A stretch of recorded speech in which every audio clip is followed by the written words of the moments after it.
The storm screamed across the dead world like a monster made of wind and fire. Lightning tore through the black clouds, lighting up the broken ground below. The air was thick with dust and acid rain that burned through metal. In the middle of that chaos walked Ethan Cole, a human engineer from Earth. His ship had crashed 2 days ago. His crew was gone. He had no signal, no food, and his oxygen meter blinked red. Every step he took made his boots sink into the mud that hissed like boiling acid. Ethan's helmet visor flickered with static. He looked up at the sky, searching for hope, but only saw the purple flashes of thunder. He whispered to himself, "Come on. Don't give up now, Ethan. There has to be something out here." He followed the faint signal of his scanner. It showed a strange energy reading ahead. Maybe it was shelter. Maybe it was death. He didn't care anymore. As he climbed over a ridge of black stones, he froze. Through the storm, he heard something. A small sound. A cry. It wasn't the sound of a machine. It wasn't a human voice either. It was soft, frightened, like a child crying for help. Ethan's heart began to beat faster. "What the hell?" he whispered. He followed the sound, pushing through the wind, shielding his face from the acid rain. Every step closer made the cry clearer, weak, broken, full of pain. Then he saw it, a small figure half buried under the wreckage of a strange silver pod. The body was tiny, like a child, but not human. Its skin shimmered like wet crystal, glowing faint blue. Two delicate arms reached out weakly before falling again. Ethan didn't think. He just ran.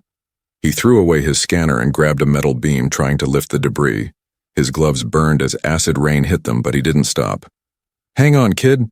Just hang on," he shouted. The figure made a soft, trembling sound, a voice he didn't understand. Finally, with a groan, Ethan pushed the beam aside and pulled the child free. The little alien gasped and looked up at him. Its eyes, large and glowing, were full of fear and confusion.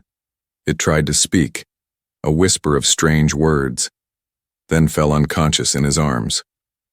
Ethan looked around. There was no one else here, no rescuers, no life, just him and the storm.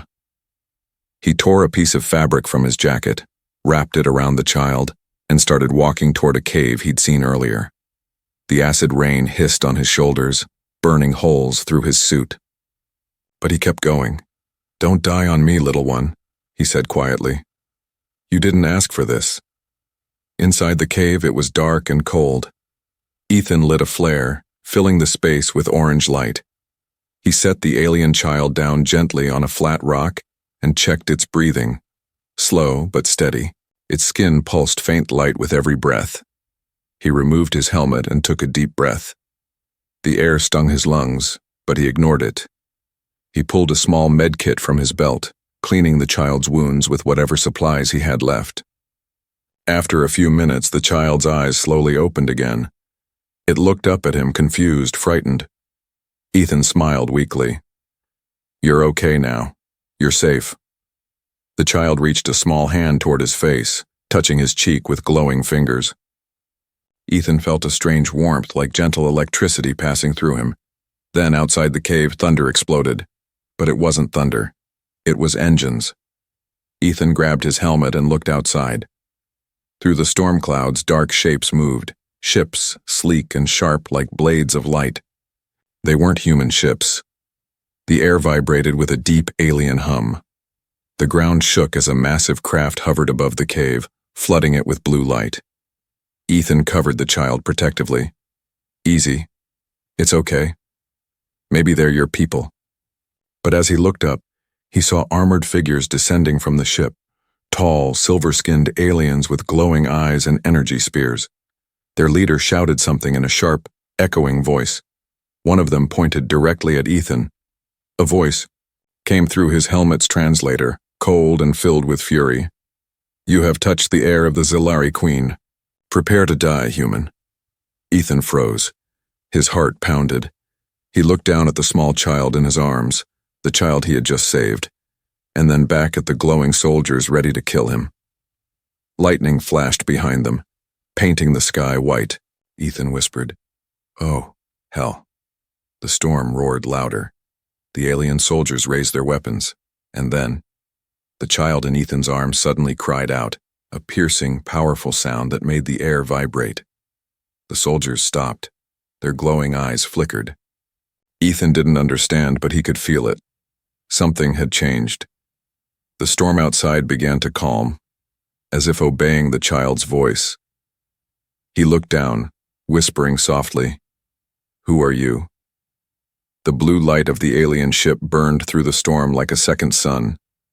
Ethan shielded his eyes as the wind howled, shaking the ground beneath him. The armored soldiers surrounded the cave, their tall figures gleaming in the electric rain. Each one aimed a glowing spear at him.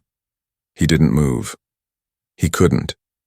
The small alien child in his arms was still shaking, frightened but alive. A deep humming sound filled the air. Then, from the ship above, a new figure descended. She was tall and fierce. Her skin shone like molten silver. Her long cloak rippled like flowing glass. Her eyes glowed violet, burning with cold fury. The soldiers knelt instantly. Ethan didn't need a translator to understand. This was their leader. This was the Queen of Zalari. The Queen stepped closer, her feet barely touching the ground. She looked at Ethan with disgust, her voice echoing through the storm. "A human, touching royal blood. How dare you defile what is sacred?" Ethan held the child tighter. "She was dying," he said. "I couldn't just leave her there." The Queen's eyes flared brighter. "You will speak only when asked, creature." The soldiers raised their spears. Lightning flashed behind her, and for a moment she looked like a goddess carved from pure light. But the little alien child stirred and whimpered softly. The Queen turned sharply and froze. The child reached out her small hand toward Ethan's face and whispered a single word in her strange language. The Queen's expression changed, went from rage to shock. "She calls you protector," the Queen whispered. The soldiers looked at each other, murmuring in confusion. Ethan didn't understand their words, but he could feel the tension. Something about the child's gesture had stopped them all. The Queen raised her hand, silencing everyone.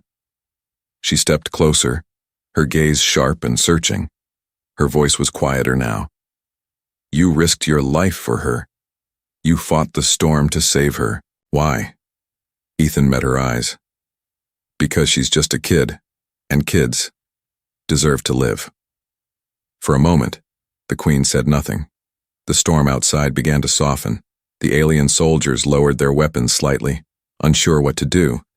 Then, the Queen lifted her hand and gave an order in her native tongue. 2 guards moved forward, carefully taking the child from Ethan's arms. Ethan resisted, but one soldier struck him hard, sending him crashing to the ground. He coughed, tasting blood. "Wait," he shouted. "She needs help. She's weak." The Queen turned her glowing eyes back to him. "You will come with us, human. If you lie, you will die." A flash of blue light swallowed him, and in an instant, the cave vanished. When Ethan opened his eyes again, he was in a vast hall. Shining crystal walls, golden pillars, and strange floating lights that hummed softly. The air was warm and clean. His wound still burned, but he could breathe. He looked around. Alien guards stood at every corner, watching him like hawks. In front of him, on a throne carved from pure crystal, sat the Queen. She watched him in silence. Beside her, the little alien child lay on a glowing bed surrounded by healers. She was awake now, and she looked at Ethan with gentle eyes. One healer whispered to the Queen, and she nodded slowly. Then she spoke. "My daughter lives. The air of Zalari is safe because of you." Ethan let out a shaky breath of relief. But before he could speak, the Queen stood. Her presence filled the entire hall. Strong, cold, and proud. "You are human," she said, "and humans are our ancient enemies. You destroyed our colonies. You hunted us in the dark, yet you saved what I love most." Ethan didn't know what to say. He felt her anger and pain, like heat rolling off her words. He looked up and said softly, "Maybe. It's time we stopped being enemies." For a moment, silence filled the throne room. Then one of the generals stepped forward and shouted, "My queen! He lies! His people are already in orbit. Their ships approach our skies."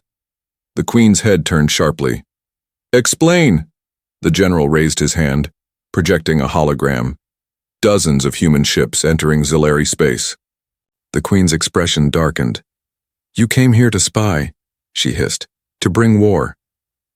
Ethan's heart sank. "No, that's my rescue team. They don't know I'm alive." The queen raised her hand, silencing him. "You will say nothing more. If they attack, your kind will burn." She turned to her generals. "Prepare the fleet, we defend our world." As the guards dragged Ethan away, the queen glanced at her daughter. The child reached toward Ethan again, tears glowing on her cheeks. "Protect her," she whispered. The queen froze. Something inside her, something ancient and hidden, trembled at that word. She looked at Ethan one last time, her voice softer, uncertain. "If what you say is true, may your courage save you. But if it is a lie, human, I will end you myself." The soldiers pulled him through the crystal doors. Behind him, the queen stood tall, her violet eyes staring at the sky, where war was already beginning. The walls of the citadel shook as the first explosions lit the heavens. The queen's voice echoed through the halls. "Ready the ships. Tonight the stars will remember the wrath of Zilari." The sky over Zilari burned with silver fire. Massive ships moved through the clouds like silent monsters, their engines shaking the air. From the great balcony of her crystal citadel, Queen Velara watched the storm of war begin. Her generals stood around her, armored and proud. The holographic map before them showed the human fleet entering orbit, dark, heavy ships covered in metal and light. The queen's voice was calm, but her eyes glowed with anger. "They came for him," she said. "They dare invade my world. For a single human." The general bowed. "Shall we destroy them, my queen?" She hesitated. Her daughter, the small alien child, stood beside her throne, clutching a crystal toy. The little one's eyes looked worried. The queen's expression softened for just a second. Then she nodded. "Prepare the weapons. The Zilari will not fall." Down below in the cold lower chambers, Ethan Cole sat inside a transparent prison cell made of light. He could see the sky through the glass ceiling, flashes of light from explosions far above. He had tried shouting, explaining, begging, but no one listened. The guards ignored him, standing still like statues. Ethan's heart pounded. He knew the truth. The human rescue ships didn't know about the aliens. They would attack first, ask later. And this war would kill thousands, maybe millions. He hit the wall of his cell with his fist. "Come on, there's gotta be a way out." Suddenly, the door slid open. A soft figure entered, small, glowing blue. The alien child. She had somehow escaped her guards. She pressed her hand to the light barrier, and to Ethan's shock, it dissolved. Ethan blinked. You freed me?" The child nodded and whispered one word. "Protect."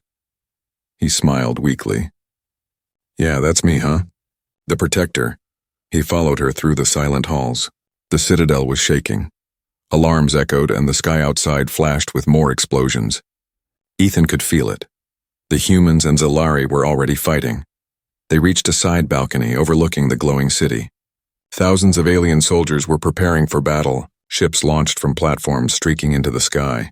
The sound was deafening. Ethan looked up and saw human dropships entering the clouds. He recognized their engines, their insignia. His heart broke. No. "They don't even know what's down here," he whispered. "They think it's an enemy base." He turned to the child. "We have to stop this." But before he could move, a strong voice echoed behind him. "You will stop nothing, human." Ethan turned. It was Queen Velara herself. Her armor shimmered like 1,000 stars, and her eyes burned like twin suns. The child ran to her. "Mother." The queen kneeled, holding her daughter close. Then she looked at Ethan, her voice calm but dangerous. "You escape your prison, yet you do not run. Why?" Ethan took a step forward. "Because this war isn't what you think. My people didn't come to attack you. They came for me. They think I'm in danger." The queen frowned. "And are you not?" Ethan shook his head. "Not anymore. You could have killed me, but you didn't. You're not the monster they think you are. The Queen's eyes narrowed. Words mean nothing while their ships destroy my sky. Ethan clenched his fists. Then let me talk to them. Please, give me a signal, a ship, anything. I can stop this before it's too late. The Queen turned away, walking toward the edge of the balcony. If I let you go and you betray us, I will burn your world. Ethan stepped beside her. If I wanted to betray you, I would have never saved your daughter. The Queen said nothing for a long moment. Then she touched her bracelet, a glowing sigil of command. Give him a ship, she ordered. The guards gasped. The generals protested, shouting that it was madness. But the Queen raised her hand. He saved the air. I will trust him once. Ethan looked at her with gratitude and fear. Thank you, she stared at him. If your fleet fires again, human, there will be no second chance. He nodded. I understand. Moments later, Ethan stood inside a small Zalari scout ship. The alien child pressed her hand against the glass window, watching him prepare. Ethan smiled at her. Don't worry. I'll come back. The ship's engines roared. The Queen stood beside her daughter, silent and proud, as the ship rose into the burning sky. Through the thick clouds, Ethan could see both armies, humans and Zalari, locked in deadly chaos. He opened a communication channel to the human fleet. This is Ethan Cole. Stop the attack. I repeat, do not fire. These aliens are not hostile. Static. No answer. He tried again. Command, it's me. I found survivors here and a child. They're intelligent, peaceful. Stop firing. Finally, a voice replied, broken by static. Ethan, we thought you were dead. What's happening down there? Ethan sighed with relief. Listen, if you keep attacking, we'll start a war we can't win. I'm bringing proof. But before he could finish, an explosion rocked his ship. Human missiles streaked past him, toward the alien fleet. One hit a Zalari cruiser, splitting it apart in a flash of fire. The Queen saw it from the citadel and screamed, They have betrayed us. Her eyes blazed with rage. The Queen turned to her generals. Launch all weapons. Burn their skies. The heavens erupted with light as both fleets unleashed everything they had. And in the middle of it all, Ethan's tiny ship spun helplessly, caught between two furious worlds. No, this isn't how it's supposed to end. He shouted. The storm swallowed his voice. Explosions lit the clouds like suns. The war above had truly begun. The war burned across the sky like a nightmare painted in fire. Human ships and Zalari cruisers clashed in clouds of thunder and light. Every explosion lit the heavens in red and blue, two worlds destroying each other over fear and pride, and caught between them was Ethan Cole. His small scout ship spun through the storm, alarm screaming. He tried to regain control, his hands shaking on the glowing alien controls. Come on, stay with me, he shouted. A beam of plasma hit his wing, throwing him into a violent spin. The ground rushed up fast. The last thing he saw was the silhouette of the Queen's citadel, shining through the clouds like a crystal heart, before everything went black. In the throne hall of the citadel, Queen Velara stood tall before her generals. Her face was calm, but her hands trembled. The news had arrived. The human envoy ship, the one carrying Ethan, had been destroyed. Her daughter clung to her arm, crying softly. The Queen closed her eyes. The sound of her child's sobs cut deeper than any weapon. He is gone, said one of the generals coldly. The human betrayed us. His fleet opened fire. The Queen did not answer. She looked out through the giant glass walls of the throne room. Outside, the human ships burned, but so did her own. The child tugged her hand again. Mother, she whispered. Protect her. He saved me. The Queen's heart twisted. She remembered that moment. The human holding her daughter in the storm, shielding her with his own life. No hatred could erase that image. Enough, she said quietly. Leave me. The generals hesitated. My queen, I said leave. Her voice shook the hall like thunder. The soldiers bowed and backed away. When the great doors closed, the Queen fell to her knees beside her daughter. For the first time in years, the Queen of Zalari wept. She pressed her hand over her child's small head and whispered, He was a stranger, a human, yet he showed us more mercy than we have shown his kind. The child looked up with glowing eyes. You can still protect him, Mother. The Queen frowned softly. He is gone, my heart. The skies took him, but then the child's small hand touched her chest. I can feel him. The Queen froze. What do you mean? The child's skin shimmered. The storm saved him. At that same moment, far outside the city, Ethan opened his eyes. His ship was nothing but wreckage. His body ached, his lungs burned, but he was alive. He didn't understand why. The storm around him was calm, unnaturally calm. A faint blue light surrounded him, pulsing softly. He groaned and looked at his arm. Lines of glowing symbols, alien, unknown, were etched into his skin. The Queen's child's energy had fused into him when he saved her. It was keeping him alive. He laughed weakly. Guess you weren't kidding, kid. You really are full of surprises. He tried to stand, but his leg was bleeding badly. Through the smoke, he saw shadows moving, Zalari soldiers. They lifted him carefully, not with anger, but with respect. Queen's orders, one said in a deep voice. You live. Ethan's vision faded again. Back in the citadel, the Queen sat beside the healing chamber, watching as alien medics worked around Ethan's burned body. The soft hum of crystal energy filled the air. The Queen's daughter stood beside her, eyes glowing with relief. After hours, one healer turned and bowed. He will live. The Queen closed her eyes, exhaling slowly. She looked at the human's face, scarred, pale, but peaceful. He saved the future of my people, she whispered. And now I will save his. The generals entered again, angry and doubtful. My Queen, the war still rages. Our fleets are dying. You waste time on a human. The Queen stood, her silver armor glinting under the crystal lights. Her voice was calm, but every word carried the power of command. From this moment, the human is under my protection. No Zalari shall harm him. The hall went silent. The generals looked shocked. You would protect our enemy? One spat. The Queen stepped forward. He's not our enemy. He is proof that humans can show honor, something even we have forgotten. She looked out through the glass walls at the burning sky.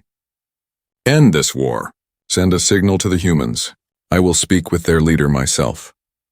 The generals hesitated, but her gaze cut through their fear. Obey your Queen.